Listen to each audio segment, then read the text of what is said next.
바리새인 중에 한 사람, 시몬이라는 사람이 예수님을 초대해서 식사를 하는 자리에 한 불청객 여인이 들이닥칩니다. 네, 대개 초대받은 자들이 오는 곳이 잔치 자리입니다. 그런데 불청객이 어떻게 올 수 있느냐? 그때 당시는요, 초대받은 사람들은 당연히 오게 돼 있고, 거린들, 즉, 얻어 드시는 존귀한 분들 있잖아요. 이런 분들은 어디가 잔치가 있든지 마음대로 갈 수 있는 분들입니다. 그러니까 초대받지 않았어도 드나들 수 있는 사람들은 바로 거린들입니다. 또 나그네들입니다. 나그네들은 그 길을 가다가 잔치 소식이 들리면 그곳에 가서 배부리 먹고 갈 수가 있도록 되어 있습니다. 그러면 이 여인은 그 속에도 포함 안 되는데, 근데 이 여인은 자기가 초대를 받지 않았어도 그 잔치에 갈 수 있다는 것을 알고 있는 겁니다. 거린도 다 갈 수가 있고 나그네도 갈 수가 있으니 나도 갈 수 있다 생각을 한 거예요. 그래서 미리 예수님이 온다는 소식을 듣고 아주 귀한 향유가 담긴 그릇 하나, 옥합이라고 하죠. 이 그릇을 준비해 가지고 예수님 바리새인 집에 오셔서 음식을 나누실 때에 내가 향유를 붓겠다 마음 먹고, 그리고 이 시몬 집에 들어갔습니다. 시몬을 이시로 해서 초대받은 사람들이 깜짝 놀랐습니다. 당황했습니다. 차라리 거린이나 나그네라면 그냥 이해가 되는데, 이 여인은 그 동네에서 소문이 난 사람, 안 좋은 방향으로 소문이 난 사람, 죄가 많은 여인이라고 소문이 난 여인입니다. 그런데 그 여인이 와서 그것도 예수님의 발에 향유를 붓고 자기 머리털로 예수님의 발을 닦으면서 한없이 눈물을 흘립니다. 이 여인은 눈물밖에 다른 말 할 것이 없었습니다. 이때에 시몬이 자기 집에 초대를 했던 이 바리새인 시몬이 마음속으로 그렇게 생각했습니다. 죄인이 와서 예수님의 발을 씻는 것을 보고 예수님이 정말 선지자였다면 저 여인이 죄인인 것을 알아차릴 텐데, 선지자가 아니기 때문에 혹시 못 알아챈 것도 아닐까? 이런 생각을 했습니다.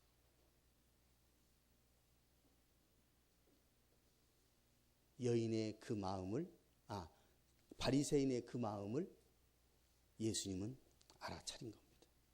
그래서 시몬아, 바리새인을 불러 세웁니다. 어떤 사람이 50데나리온 빚을 진 사람이 있고, 또 어떤 사람은 500데나리온 빚을 진 사람이 있다. 그런데 둘 다 갚을 능력이 없어. 그래서 그 채주가 그래 탕감해 주겠다 하고 50데나리온 빚진 사람한테도 탕감해 주고 500데나리온 빚진 사람도 탕감해 주었다. 그러면 누가 더 주인에게 감사합니다, 감사합니다 하고 고맙다고 생각하겠느냐? 그러니까 제 생각에는 많이 탕감받은 사람이 감사하다고, 감사가 더 크다고 생각합니다. 그래, 네 판단 잘했다, 그렇다. 이 여인이 누군 줄 아느냐? 이 여인은 이전에 이미 나로부터 그 여인의 죄가 용서되고 탕감받았다는 것을 아는 여인이다. 그래서 나한테 와서 고맙다는 표현으로 이 향유를 내 발에 붓는 것이다. 말씀을 하셨습니다.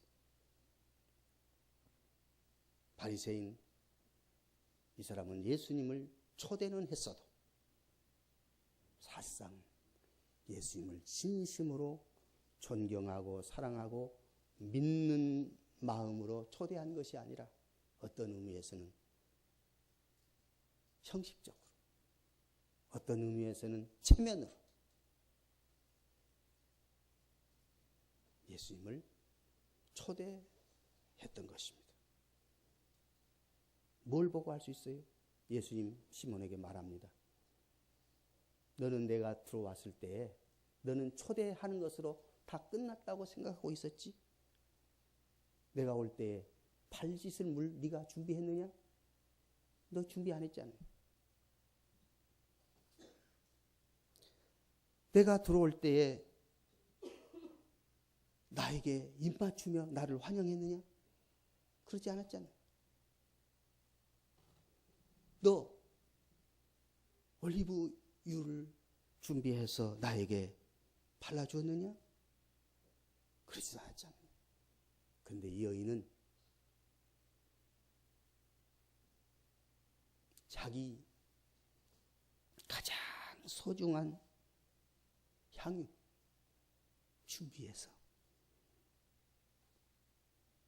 나에게 부었고, 이 여인은 내 발에 입 맞추기를 그치지 않고, 그리고 이 여인은 자기 머리카락으로 이 향유를 부은 내 발을 씻었다.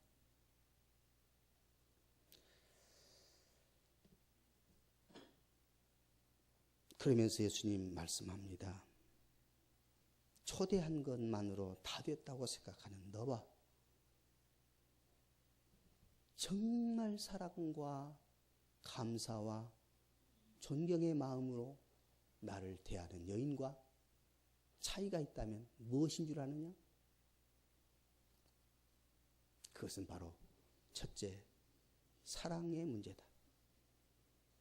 이 여인은 나를 지극한 사랑으로 나를 대하고, 너는 형식적으로 나를 대하고 있다. 너는 사랑이 지금 결핍되어 있다. 사랑이 결핍되었단 말이 무슨 말이냐? 믿음이 부족하다. 그런 의미라고 말씀하신 것입니다. 다시 말하면 이 바리새인은 스스로 의롭다고 생각을 하고 있는 겁니다. 이 여인은 죄인이고 소문난 죄인이고 나는 의로운 사람이라. 그러니 주님을 대할 때 차이가 있었던 것입니다. 자기를 의롭다고 생각한 사람, 주님에 대한 사랑과 감사와 존경심이 부족할 수밖에 없다는 사실입니다. 나중에 이 바리새인의 기도하는 모습을 보면 처음부터 끝까지 자기 죄를 용서해달라고 구하는 거 하나도 없습니다. 나는 이렇게 했고 나는 이렇게 했고 나는 이렇게 했습니다 하고 자기 자랑으로 기도가 끝납니다. 이것이 바리새인의 현주소입니다. 자기 의로 채워진 사람, 주님께 감사가 없습니다. 키엘케골은 이렇게 말을 했지요. 우리 주님 앞으로 나아가 우리 자신이 죄인이라는 것을 알고 주님 앞에 섰을 때 그때 내가 참 죄인이라는 것을, 내가 누군가를 발견하게 된다. 다시 말하면 자기 절망의 깊은 골짜기를 경험한 사람이 하나님의 은혜의 최고봉을 체험하고 하나님의 축복을 누리게 된다. 오늘 바리새인은 자기 기준으로 주님을 사랑하고 섬긴다고 생각했습니다. 자기 가치관을 가지고 주님을 초대는 했습니다. 하지만 그것이 자기 기준이요 자기 가치관에 덫에 빠져 있는 것입니다. 오늘 많은 사람들이 주일날 예배를 드린다고는 하지만 예배를 한번 딱 내가 드리는 것으로 나는 만족한다, 나는 다 됐다, 사람과 바리새인과 거의 비슷할 수도 있는 것입니다. 주님이 원하신 것은 정작 주님에 대한 사랑이요, 주님에 대한 믿음이요, 주님이 원하시는 것을 하는 것이 중요한 것입니다. 또 이 바리새인에게 있어서 문제점이 있다면 무엇일까요? 적당하게 주님을 사랑하면 된 것으로, 적당하게 주님을 섬기면 그것으로 다 된 것으로 생각했던 것입니다. 또 한 가지 이 바리새인에게 있어 문제점은 남을 정죄하고 남을 비판하는 마음이 가득해 있는 것입니다. 예수님을 초대해 놓고도 이 사람의 관심은 저 여인에게 있는 겁니다. 저 여인이 죄인인데 이 여인의 죄인인 것을 예수님이 알란가 몰란가 그렇게 생각해요. 예수님이 참 선지자라면 알 텐데 혹시 참 선지자가 아니면 모를 것 아닌가, 그런 마음이 있었던 것입니다. 믿음도 사랑도 식어져 버린 바리새인의 마음이었던 것입니다.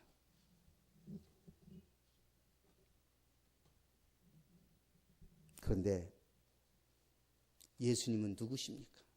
참 선지자이시지 않습니까? 무엇을 보고 예수님이 참 선지자인 것을 알 수가 있고 믿을 수 있을까요? 예수님은 지금 이 바리새인의 마음을 꿰뚫어 보고 계신 것입니다. 이 여인의 죄인인 것도 아시고 용서하시고, 이 바리새인의 마음에 지금 예수님을 의심하고 예수님이 참 선지자인지 아닌지 그것이 관심을 갖는 것에 대해서 예수님 아시고 그 마음을 아시고, 시몬아, 이 여인이 왜 이렇게 사랑과 그리고 존경과 믿음을, 감사를 표현한 줄 아느니? 아니? 하면서 설명을 해주셨지 않습니까? 그리고 마지막에 예수님이 여인에게 뭐라고 했지요? 여인아, 너 죄가 용서됐는데 너 믿음이 너를 구원하였느니라. 그러니 평안히 가거라. 내 믿음이 너를 구원했느니라. 그러니 편안히 가라. 이 여인에게는 믿음이 있었고 바리새에게는 믿음이 없었다는 사실입니다.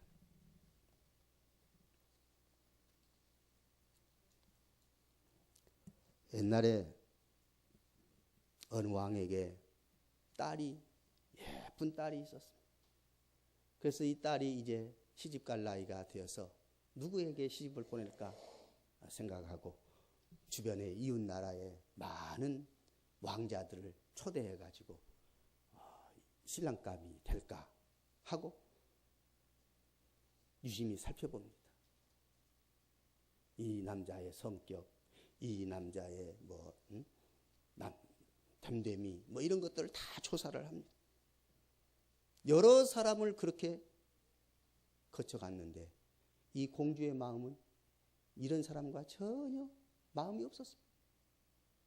왜 그런가 알아봤더니 이 공주는 마을의 나무꾼을 사랑하고 있었던 것입니다.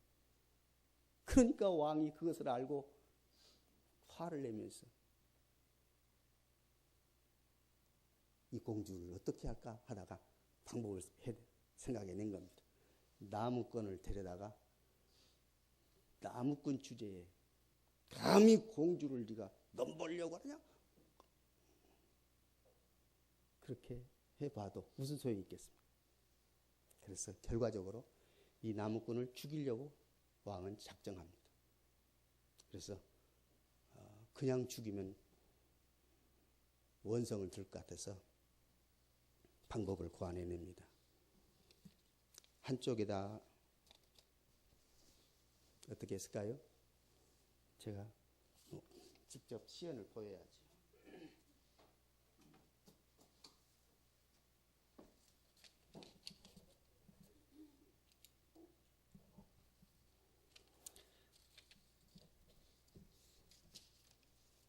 OX를 해서 이걸 붓에다 넣어서 하나를 뽑아서 O가 나오면 살리고 X가 나오면 죽인다.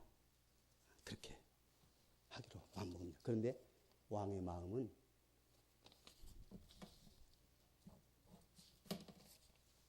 이렇게 하려고 생각한 겁니다. 이쪽도 X, 이쪽도 X. 그다음에 넣어가지고 어느 쪽을 좀 뽑아도 결국 이 나무꾼을 죽이려고 작정하고 딱 해서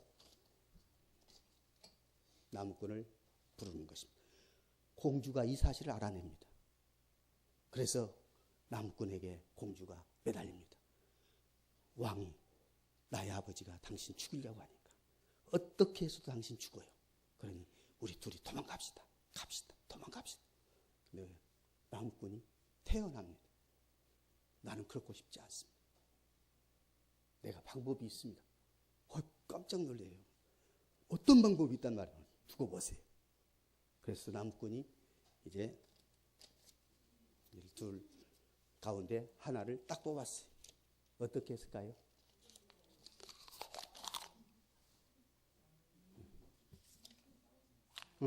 먹어버렸어요. 나는 못 먹었는데. 먹어버렸어요. 먹어버렸으니 그 다음에 뽑힌 것은 당연히 X라는 것을 나무꾼이 아는 것입니다. 왕이 자기 꾀에 자기가 넘어간 거죠. 나무꾼이 이 왕의 마음을 알았다는 것은 뭘 말하냐면 바로 우리 주님은 아무리 꾀를 쓰고 우리들이 아무리 죄악 가운데서 하나님을 모욕한다 할지라도 하나님은 거기에 휘둘릴 뿐이 아닙니다. 바리새인처럼 예수님을 시험하고 의심하고 한다 할지라도 예수님 그 마음을 다 압니다.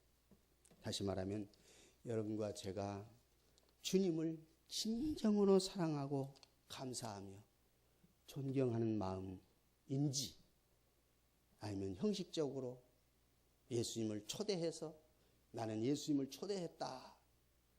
그것으로 만족함을 누리는 것인지 아셔요?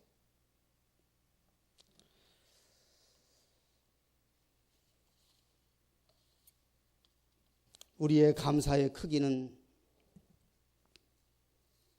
많은 빚을 탕감받은 사람일수록 더 크다고 예수님 말씀하셨습니다. 감사는 내가 받은 은혜에 비례합니다. 내가 많은 은혜를 받았어. 많은 감사를 할 것이고 내가 많은 은혜를 받지 못했다. 감사가 부족하거나 없을 것입니다. 우리는 영원히 구원받을 수 없는 그런 죄인이었지만은 우리를 구원하신 하나님의 은혜, 그 은혜 가운데 우리는 구원받게 되었고 죄가 용서되었고 그러니 이 여인보다도 어쩌면 더 풍성한 은혜와 축복을 받은 사람들입니다. 그렇다 본다면 여인이 향유를 든 옥합을 우리 주님 발에 붓는 헌신 이상으로 여러분과 저는 주님께 헌신할 수 있어야 되고 감사할 수 있어야 되지 않겠느냐 그 말입니다.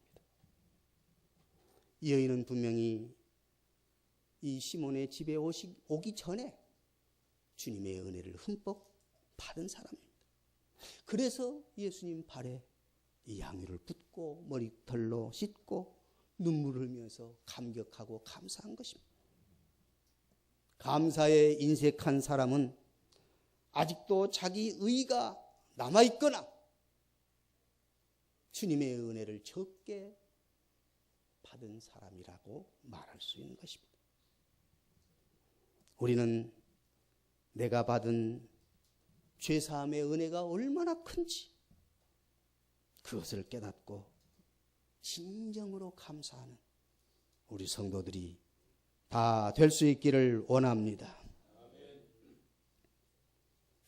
주님을 많이 사랑하는 사람과 그렇지 않는 사람과 차이점이 있다면 뭐라고요?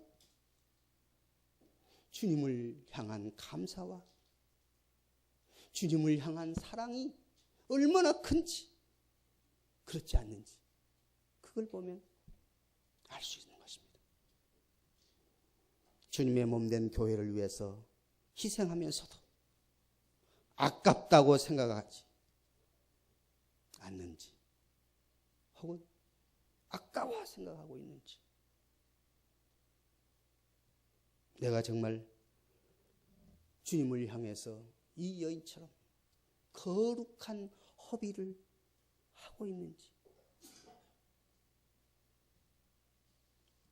교인 중에 헌금이 아깝다고 생각하는 사람이 있을 수 있습니다.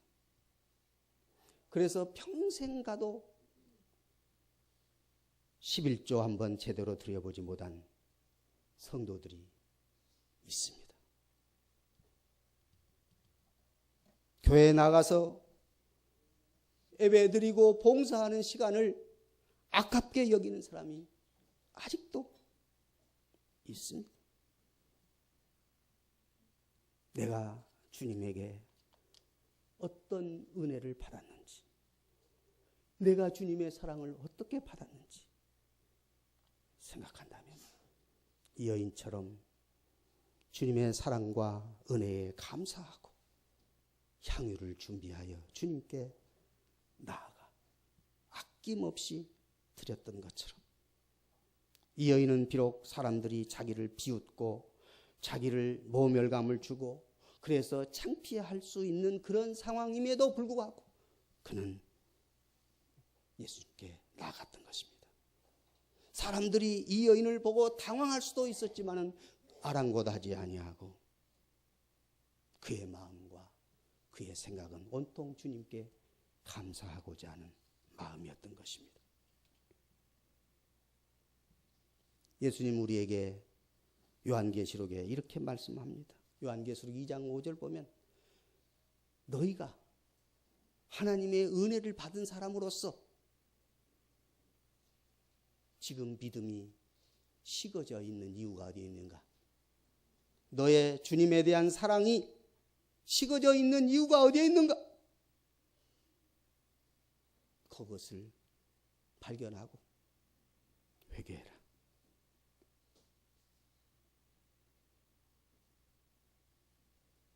너의 처음 사랑 어디서 떨어졌나 생각해라. 그리고 처음 사랑을 회복하라. 어디서 떨어졌는지 생각하는 것, 자기 생각하는 것, 자기 성찰하고 자기를 생각할 수 있는 것, 이것이 은혜의 회복의 첫 단계입니다. 먼저 생각해야 됩니다. 어디서 떨어졌는지, 왜 어디서 식었는지 생각해야 돼요. 두 번째, 회개해야 됩니다. 어디서 떨어졌는가 생각하고 회개하라고 그랬죠. 자, 계시록 2장 5절 한번 같이 읽어볼까요? 시작. 그러므로 어디서 떨어졌는지를 생각하고 회개하여 처음 행위를 가지라. 만일 그렇지 아니하 회개하지 아니하면 내가 내게 가서 내 촛대를 그 자리에서 옮기리라. 촛대를 옮기리라고 했습니다. 회개하는 것은 뭘 회개라고 하지요? 돌이키는 것을 회개라고 합니다. 돌이키는 것입니다. 돌이켜서 처음 자리로 가는 겁니다. 잘못을, 죄를 솔직하게 인정하고 그래서 돌이키는 겁니다. 회개는 절대로 미룰 성질이 아닙니다. 회개는 미루어서는 안 됩니다. 만약에 때 늦은 회개가 있다면 그 회개는 의미가 없습니다. 아까 처음에 동영상 볼 때 그랬잖아요. 지옥에 가서 아이고 내가 이렇게 잘못되었다고 인정하고 회개한들 지옥에 가서는 때가 늦었다 그 말입니다. 오늘 주님이 우리에게 말씀합니다. 생각하라. 회개하라. 그 다음에 세 번째는 뭐라고 했죠? 처음 행위를 가져라. 처음 행위를 가져라. 처음 행위가 뭐예요? 처음 사랑. 주님의 은혜를 받은, 주님의 용서를 받은 이 여인처럼 정말 그 감격, 감사 주님께 행동으로 옮기는 겁니다. 그러므로 회개는 말의 변화, 마음의 변화로 시작하지만 결과적으로 행동으로 옮겨지는 것이 되어야 됩니다. 마음의 변화와 아울러 말의 변화가 있어야 되고 그리고 행동의 변화까지도 가야 진정한 회개인 것입니다. 그러므로 처음 행위를 가져라. 아이고 내가 잘못했어요. 그러고 끝난 것은 회개가 아닙니다. 잘못한 것을 인정했으면 처음 행위를 갖는 것, 행동으로 옮기는 것, 이것이 회개입니다. 삶의 변화까지 일어나야 됩니다. 오늘 이 시몬 바리새인의 태도와 죄 많은 여인의 태도를, 그 마음 중심을 주님은 살피셨습니다.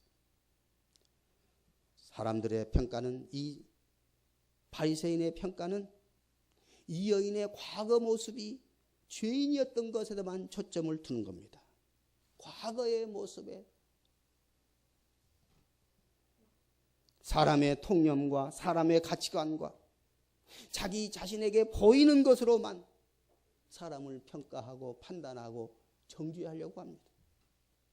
그러나 예수님은 어떻게 평가하셨어요? 그 사람의 마음 중심, 그리고 현재 주님에 대한 사랑과 주님에 대한 감사, 그것이 있느냐?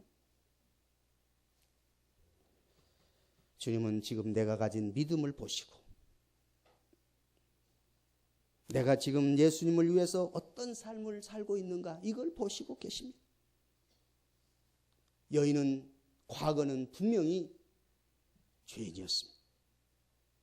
사람들에게 손가락 받을 만한 그런 죄인이었습니다.